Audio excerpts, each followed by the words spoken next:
Hello दोस्तों, कैसे हैं आप सब।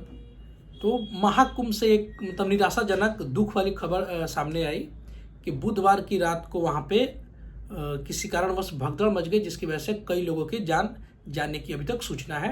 मीडिया रिपोर्ट के अनुसार लगभग 35 से 40 लोगों की जान गई है और 70 से 75 लोग घायल हैं। हालांकि इस पे सरकार का या प्रशासन का किसी तरह की कोई आधिकारिक अभी तक डेटा नहीं आया है। तो ये आंकड़ा एक तरीके से अनुमानों के आधार पे है, मीडिया के अलग अलग रिपोर्ट्स के मिले अनुसार है। तो इसमें कुछ बढ़त या घटत हो सकती है। तो ये आंकड़े की हम पुष्टि नहीं करते, पर ये मीडिया रिपोर्ट्स में इस तरीके की बातें की जा रही है। दरअसल हुआ ये कि बुधवार की रात को अमृत स्नान करने के लिए लोगों की भीड़ बढ़ गई, जिसका अंदेशा पहले से भी था कि भीड़ बढ़ेगी। और भीड़ बढ़ने की वजह से जो टाइपून ब्रिजेज बनाए गए थे, पुल बनाए गए थे, वो सब बंद थे। तो फिर एक ही रास्ते पे लोगों की भीड़ बहुत ज़्यादा बढ़ गई, जिससे कुछ लोग गिर गए और गिरने की वजह से भगदड़ मच गया। और फिर भगदड़ मचने में होता वही है, जो संवेदनशील लोग हैं, जैसे बच्चे हो गए, महिलाएं हो गई, तो ऐसे लोगों पे भीड़ एक तरीके से टूट पड़ी और फिर इन लोगों की जान चली गई, बहुत लोग बिछड़ गए। खैर, प्रशासन इस पर बहुत त्वरित रूप से काम भी कर रहा है और मामला जब तक मतलब जब हम बात कर रहे हैं इस समय तक मामला बिल्कुल शांत हो चुका है। और जो स्नान है, जो श्रद्धालु का स्नान है, वो बहुत ही सुचारू रूप से फिर से चलने लगा है। इस बात की पुष्टि वहाँ के आदरणीय मुख्यमंत्री जी ने भी की और वहाँ के जो लॉ एंड ऑर्डर देखने वाले पुलिस विभाग के प्रमुख हैं, उन्होंने भी इसकी पुष्टि की है कि अभी मामला बिल्कुल शांत है और सब कुछ सुचारू रूप से चल रहा है। क्या ये लॉ एंड ऑर्डर का फेलियर है? डैम फेलियर है, इसमें कोई शक की बात नहीं है कि वहाँ पे जो लोग मैनेजमेंट को देख रहे थे उनका फेलियर तो है। लेकिन क्योंकि जब आपको भीड़ बढ़ने का एक अंदेशा था, तो इस तरीके के सिचुएशन को आपको एंटिसिपेट कर लेना चाहिए था और उसकी तैयारी कर लेनी चाहिए थी। पर दुखद बात यह है कि इस तरीके की घटना हो ही गई।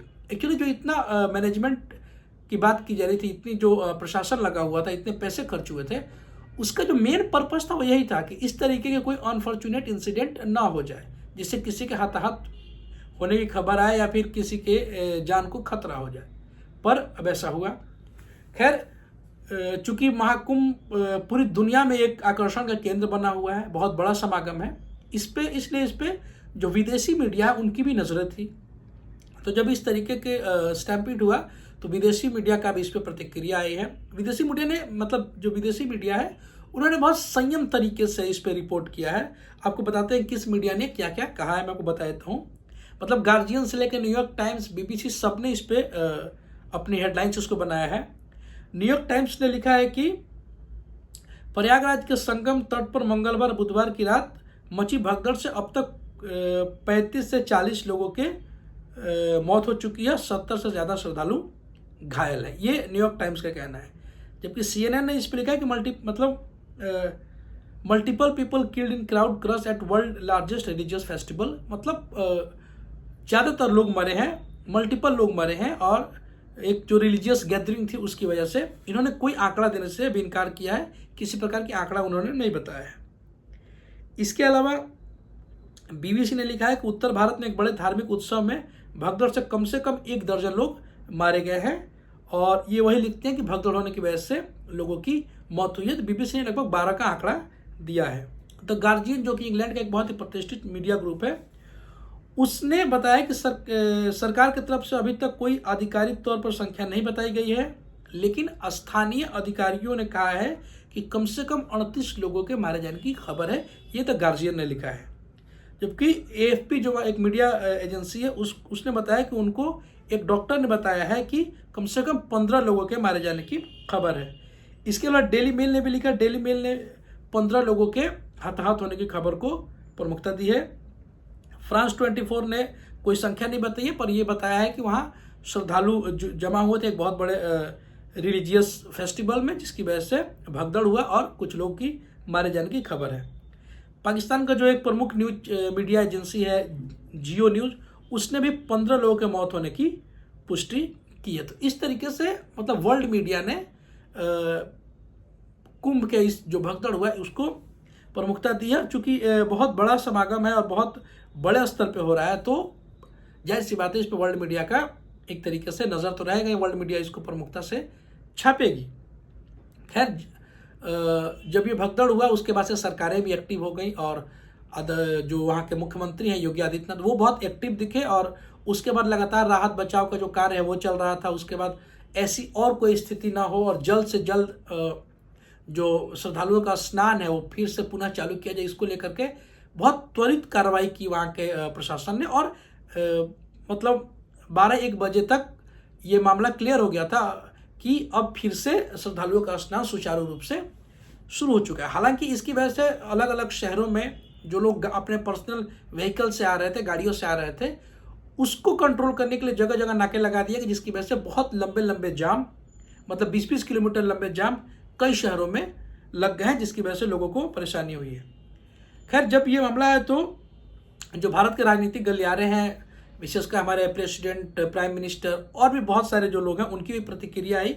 उन्होंने इसको लेकर के दुख व्यक्त किया। तो किसने क्या कहा मैं आपको बता देता हूँ। भारत का आदरणीय राष्ट्रपति द्रौपदी मुर्मू जी का कहना था, उन्होंने ट्वीट किया कि प्रयागराज महाकुंभ में भगदड़ की घटना अत्यंत दुखद है। मैं हताहत हुए श्रद्धालुओं के परिवारजनों के प्रति शोक संवेदना व्यक्त करती हूँ और ईश्वर से प्रार्थना करती हूँ कि घायल हुए सभी श्रद्धालु शीघ्र स्वस्थ हो जाए। ये हमारे देश के जो प्रेसिडेंट हैं द्रौपदी मुर्मू जी, उनका कहना था। इसके अलावा पीएम मोदी ने भी अपनी प्रतिक्रिया दी। पीएम मोदी ने प्लेटफॉर्म जो एक्स, जो इसके पहले ट्विटर हुआ करता था, उस पर लिखा कि प्रयागराज महाकुंभ में हुआ हादसा अत्यंत दुखद है। इसमें जिन श्रद्धालुओं ने अपने परिवारजनों को खोया, उनके प्रति मेरी गहरी संवेदना। इसके साथ ही मैं सभी घायलों को शीघ्र स्वस्थ होने की कामना करता हूँ। हमारे जो गृह मंत्री अमित शाह, उन्होंने भी मतलब जो इस दुनिया से जा चुके हैं उनके प्रति संवेदना जाहिर की और जो घायल है उनको शीघ्र स्वस्थ होने की कामना की। योगी आदित्यनाथ ने कहा कि सभी पूज्य संतों, श्रद्धालुओं से, प्रदेश एवं देशवासियों से मेरी अपील है कि अफवाह पर कोई ध्यान न दे, संयम से काम ले। प्रशासन आप सभी की सेवा के लिए तत्परता से कार्य कर रहा है। इसके अलावा योगी आदित्यनाथ ने इस बात पे भी जोर दिया कि किसी एक पर्टिकुलर घाट पे जाने की जिद ना करें, बल्कि पूरी गंगा वहाँ पवित्र है। आपको जहाँ जगह मिलता है वहाँ पे आप स्नान कर सकते हैं। ये बहुत इंपॉर्टेंट बात है और इस बात को सबको ध्यान में रखना चाहिए। तो अलग अलग लोगों ने अपनी प्रतिक्रिया दी, जो कि जाहिर सी बात है। और इस पे जो विपक्ष के लोग हैं, जाहिर सी बात है, इस पर सरकार का क्रिटिसिज्म होना बनता भी है। तो जो विपक्ष के लोग हैं, उन्होंने जो प्रशासन है, जो उनकी मैनेजमेंट है, उस पर लेकर सवाल उठाए, सरकार पे सवाल उठाए, जिसको लेकर के अलग अलग प्रतिक्रियाएं मैं आपको बता देता हूँ किसने क्या कहा। जो लोकसभा में नेता प्रतिपक्ष है राहुल गांधी, उन्होंने लिखा कि प्रयागराज महाकुंभ में भगदड़ के कारण कई लोगों के मौत और कईयों के घायल होने की खबर अत्यंत दुखद है। शोकाकुल परिवारों के प्रति अपनी गहरी संवेदना व्यक्त करता हूं और घायलों का शीघ्र स्वस्थ होने की उम्मीद करता हूं। इसके अलावा उन्होंने सरकार पे भी सवाल उठाया कि सरकार ने इंतजाम अच्छे से नहीं किया और जिसकी वजह से ये दुखद घटना हुई। उन्होंने लिखा कि इस दुखद घटना के लिए कुप्रबंधन, बद इंतजामी और आम श्रद्धालुओं के जगह वीआईपी मूवमेंट पर प्रशासन का विशेष ध्यान होना जिम्मेदार है। अभी महाकुंभ का काफ़ी समय बचा है और कई महास्नान होने हैं। आज जैसी दुखद घटना आगे न हो, इसके लिए सरकार को व्यवस्था में सुधार करना चाहिए। आगे उन्होंने लिखा है कि वीआईपी कल्चर पर लगाम लगनी चाहिए और सरकार को आम श्रद्धालुओं की ज़रूरतों की पूर्ति के लिए बेहतर इंतजाम करने चाहिए। तो ये राहुल गांधी का कहना था। मल्लिकार्जुन ने कहा कि महाकुंभ के दौरान तीर्थ यात्रा जो संगम के तट पर हुई भगदड़ से कई लोगों की जान चली गई है। अनेकों लोगों के घायल होने की समाचार बेहद हृदय विदारक है। और उन्होंने सरकार पे सवाल उठाया कि भाई सरकार ने व्यवस्था क्यों नहीं अच्छे से की और सरकार के कुप्रबंधन की वजह से ये घटना घटी।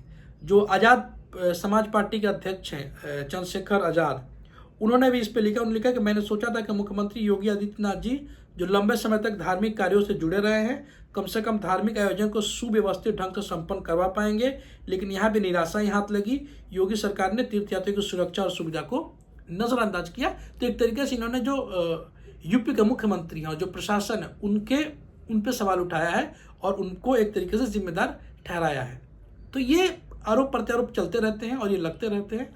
लेकिन जो इंपॉर्टेंट बात है, अब मैं जो बात करने जा रहा हूँ, सबसे इंपॉर्टेंट बात है उन लोगों के लिए जो वहाँ पे गए हुए हैं या फिर जो जाने की प्लानिंग कर रहे हैं, जिनको जाने की इच्छा है, जो जाएंगे आने वाले समय में। सबसे पहली बात, ऐसी अगर आप वहाँ पे हैं या वहाँ पे नहीं भी हैं, पहले किसी भी तरह की महाकुंभ से जुड़े अफवाह को फैलने से रोकें। अगर सोशल मीडिया या किसी अन्य माध्यम से आप तक कोई अफवाह आती है, कोई खबर आती है न्यूज़ को सेंसेशनलाइज करने के लिए, बढ़ा चढ़ा कर दिखाने के लिए, तो उस खबर को ना देखें, उस खबर को रिपोर्ट करें। इसके अलावा जो लोग वहाँ पे हैं, अगर उनको किसी भी प्रकार की कोई समस्या आती है तो सबसे पहले आप पैनिक ना करें, घबराएं नहीं, शांति से एक जगह खड़े हो जाएं। उसके बाद जो स्थानीय प्रशासन का अगर कोई लोग दिखे, सबसे पहले उनको अपनी समस्या बताएं, तो हो सकता है कि आपके बहुत सारी समस्याओं का समाधान आसानी से हो जाए। जो तीसरी बात है, जो कि बहुत ज़रूरी है, देखिए, जो लोग जाने की प्लानिंग कर रहे हैं उनसे मेरी मतलब व्यक्तिगत रूप से आग्रह है, बाकी मानना न मानना आपका मतलब स्वतंत्र है, आप उसके लिए, लेकिन मेरे विशेष तौर से आग्रह है कि वो लोग जिनकी उम्र 60 साल 70 साल हो गई, जिनकी उम्र ज़्यादा है, जो अब अच्छे से मूवमेंट नहीं कर सकते, प्लस जिनको ब्लड प्रेशर, हार्ट से संबंधित या मिर्गी या किसी तरीके की फोबिया है, मतलब भीड़ से फोबिया है, इस तरीके के जो पेशेंट हैं वो लोग, प्लस 10 वर्ष से कम उम्र के सभी बच्चे, इस तरीके के लोगों को इतनी बड़ी भीड़ में जाने से बचना चाहिए। ठीक है, और क्योंकि ये ज़िंदगी हमारी है, इसके सबसे पहले इसको बचाने की रिस्पॉन्सिबिलिटी भी हमारी है। तो देखिए, मैं भी चाहूँ तो 50 तरीके की बात कर सकता हूँ, प्रशासन ने ये नहीं किया, वो नहीं किया, वो अलग बात है।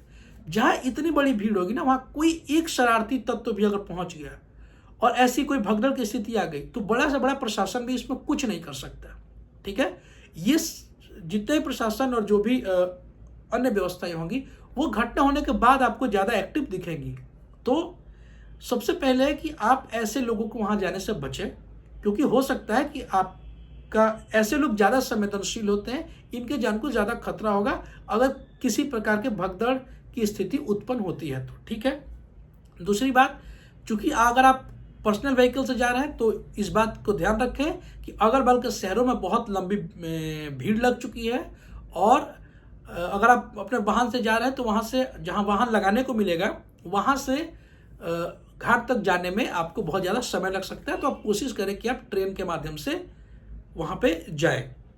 ठीक है, और चौथी बात यह है जो सबसे इम्पोर्टेंट है कि आस्था व्यक्तिगत विषय होता है, इस पर किसी प्रकार की टिप्पणी ना करें, और ऐसे किसी प्रकार के जो होता है ना कि अन्यास टिप्पणी जिससे किसी की आस्था को चोट पहुँचे, मतलब इस घटना की आड़ लेकर के ऐसे किसी भी टिप्पणी को ना करें। ऐसे किसी भी, इससे क्या होता है कि समाज में एक कटुता का भाव उत्पन्न हो सकता है, समाज में मतभेद बढ़ सकते हैं। ठीक है, तो हर पंथ, हर विचारधारा, हर पंथ, हर धर्म, हर संप्रदाय की अपनी एक मान्यता होती है। इसी तरीके से हिंदू सनातन संप्रदाय की अपनी एक मान्यता है, जो कि, और ये मान्यता को बहुत पवित्र रहने दीजिए, बहुत पवित्र मानिए।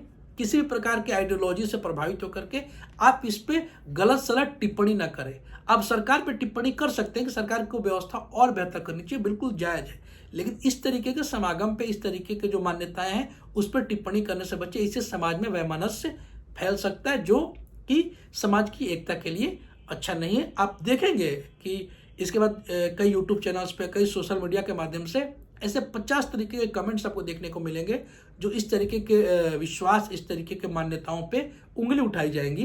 तो आप उसको भी फॉरवर्ड करने से बचे। हो सके तो ऐसी किसी भी खबर को रिपोर्ट करें, और एक मतलब समाज को बेहतर बनाए रखने के लिए इसमें आप कंट्रीब्यूट कर सकते हैं। तो ये खबर थी। आप अपना मतलब विशेष रूप से जो लोग वहाँ जा रहे हैं, जो लोग वहाँ पे हैं, वो अपना ख्याल रखें और अपने परिवारजनों का ख्याल रखें।